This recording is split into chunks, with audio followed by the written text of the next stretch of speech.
নবীজি যখন আপনি কোরআন পড়েন তখন আবু জেহেল অর্থাৎ রাষ্ট্রে যারা আছে, যাদেরকে কোরআন ভালো লাগে না, ইসলাম ভালো লাগে না, যাদেরকে জেনা ভালো লাগে, মদ ভালো লাগে, নারী ভালো লাগে, মানুষের হক মারি খেতে ভালো লাগে, যাদেরকে মানুষের হক নষ্ট করে নিজের শরীরের গোস্ত মোটা করতে মজা লাগে, এই লোকগুলো কোরআন ভালোবাসে না।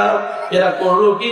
অকালাল্লাযীনা কাফারু, এই সমস্ত অস্বীকারী কাফেররা ষড়যন্ত্র করলো আর বললো লা তাসমাউ লিহাযাল কুরআন, এই কোরআন তোমরা শ্রবণ করিও না, ওয়ালগাউ ফীহি লাআল্লাকুম তাগলিবুন।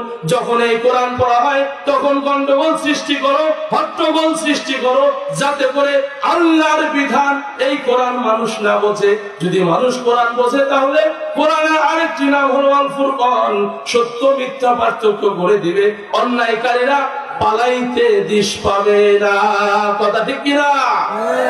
প্রিয় ভাইরা আমার, যখন এই আয়াত নাযিল হয়ে গেল ওই সময় রাসূলকে যখন জানানো হলো, আবু জেহেল তখন বন্ধ করে দিল কোরআনের আইন।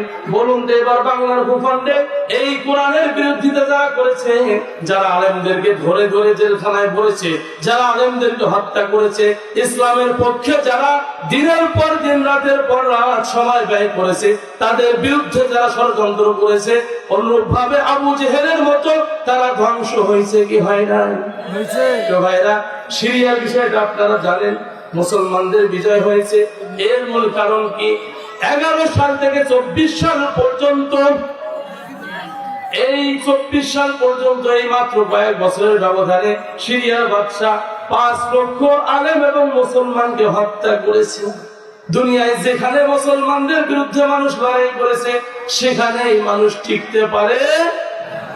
আজও যদি আমাদের বাংলার ভূখণ্ডে টেকনাফ থেকে তেতুলিয়া, রূপসা থেকে পাথুরিয়া, এই বাংলার ভূখণ্ডে যারা কোরআনের ষড়যন্ত্র করবে, ইসলামের ষড়যন্ত্র করবে, মুসলমানদেরকে বিপদে ফেলার চেষ্টা করবে, এদেরকে আর কখনো ছেড়ে দেওয়া হবে না। কথা ঠিক কিনা? এই নাস্তিকদেরকে কখনো আর সুযোগ করে দেওয়ার, এবার দলাদলির সুযোগ নাই, এক হতে হবে। ওয়াতাসিমু বিহাবলিল্লাহি জামিআ, সূরা আলে ইমরান 4 নম্বর 2 নম্বর পৃষ্ঠা 102 নম্বর আয়াতে আল্লাহ বললেন, ও দুনিয়ার মানুষ, তোমরা এক হয়ে যাও, আল্লাহর কোরআন পড়ে দলবদ্ধ হয়ে যাও, বিচ্ছিন্ন হয়েও না। কাজেই দলবদ্ধ হতে হবে। নামধারী মুসলমান আর কামধারী মুসলমান, এবার এইটার প্রমাণ হবে। কথা ঠিক কিনা? আমরা আর নাস্তিকদের, আমরা আর স্বৈরাচারদের, আমরা আর আল্লাহ দ্রোহী কোন ব্যক্তির শাসন ক্ষমতা দেখতে চাই না। কথা ঠিক কিনা? আমরা দেখতে চাই বাংলার ভূখণ্ডে ইসলামী শাসন। কথা ঠিক কিনা?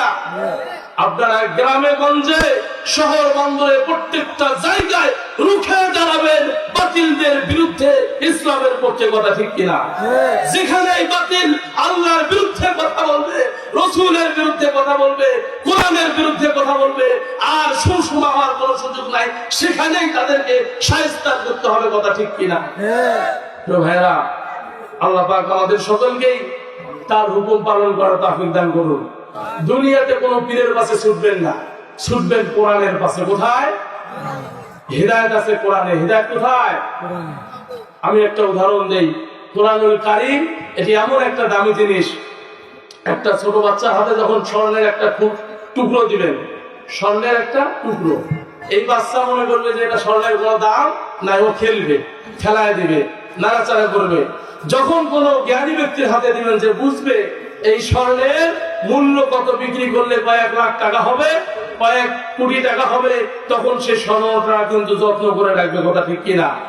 প্রিয় ভাইরা, কোরআন নামক স্বর্ণ যারা বুঝেছে, তারা জীবন দিয়েছে, রক্ত দিয়েছে, তারা সব ত্যাগ করেছে, কোরআনকে ত্যাগ করে নাই। কথা ঠিক কিনা? নাম বলতে হয় বাংলাদেশ জামাত ইসলাম। এই জামাত ইসলামের নেতা কর্মীরা, ছাত্র শিবিরের ছেলেরা, এরা ইসলামের জন্য জীবন দিয়েছে। স্বৈরাচার, স্বৈরশাসক এদেরকে গায়েবী মামলা দিয়ে এদেরকে জেলখানায় পড়েছিল। কথা ঠিক কিনা? প্রিয় ভাইরা, কাজে ইসলামের পক্ষে যারা থাকবে, আমরা তাদের পক্ষে আছি। কথা ঠিক কিনা?